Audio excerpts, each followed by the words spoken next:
BJP की तरफ से इस बार नारा बुलंद किया गया है, अब की बार एनडीए 400 पार। इसके लिए जरूरी है कि बीजेपी अपने गढ़ गुजरात में एक बार फिर क्लीन स्वीप करे। स्वास्थ्य मंत्री मनसुख मांडविया पोरबंदर से इस बार चुनाव मैदान में हैं। एबीपी न्यूज संवाददाता नीरज पांडे के साथ बातचीत में मनसुख मांडविया ने दावा किया है, एक बार फिर बीजेपी गुजरात में लोकसभा की सभी 26 की 26 सीटों पर क्लीन स्वीप करेगी। हम इस समय पोरबंदर के समुद्र तट पर हैं। पोरबंदर वो सीट जहां से जुड़ाव है महात्मा गांधी जी का, और यहां से भारतीय जनता पार्टी के लोकसभा उम्मीदवार हैं मनसुख भाई मांडविया। केंद्रीय मंत्री हैं, स्वास्थ्य विभाग देखते हैं, देश का स्वास्थ्य ठीक रखने का जिम्मा मिला हुआ है। सर, पोरबंदर का स्वास्थ्य ठीक रहेगा कि नहीं इस बार? पोरबंदर का स्वास्थ्य ठीक है और उसको और ठीक करूंगा। क्या योजना है?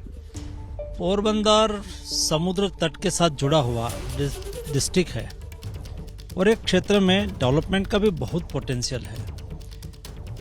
110 किलोमीटर का समुद्र तट पोरबंदर डिस्ट्रिक्ट को मिला है और यहाँ फिशिंग का बहुत बड़ा कारोबार है। फिश के आधार पर फिश प्रोसेसिंग इंडस्ट्रीज यहाँ डेवलप हो सकती है। महात्मा गांधी की जन्मस्थली है और वो दुनिया में महात्मा गांधी के नाम से जुड़ा हुआ प्लेस है, तो पॉपुलर भी है। यहाँ क्रूज टूरिज्म डेवलप करके देश और दुनिया के टूरिस्ट यहाँ आए और उसको टूरिज्म हब के रूप में भी डेवलप किया जा सकता है। उसके लिए हम कोशिश करेंगे।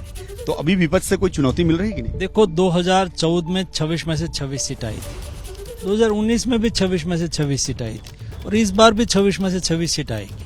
कांग्रेस के राहुल गांधी हैं, बड़े नेता हैं, कांग्रेस के पूर्व अध्यक्ष हैं। वो कहते हैं कि आरएसएस, सही मायने में आरएसएस से आजादी नहीं मिली है इस देश को।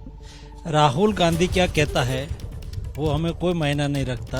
देश की जनता क्या कहती है वो हमें मायना रखता है, और देश की जनता आज मोदी जी के साथ जुड़ी हुई है। लेकिन लालू प्रसाद यादव कह रहे हैं कि देश में तानाशाही कर रहे हैं नरेंद्र मोदी। 400 पार का नारा इसलिए दिया जा रहा है कि क्योंकि आप लोग घबरा गए हैं।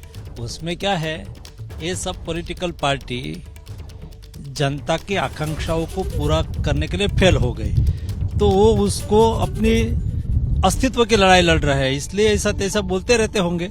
हमें उससे कोई लेना देना नहीं है। उन्हीं के पुत्र हैं तेजस्वी यादव, वो कहते हैं कि आप लोग संविधान बदलना चाहते हैं देश का।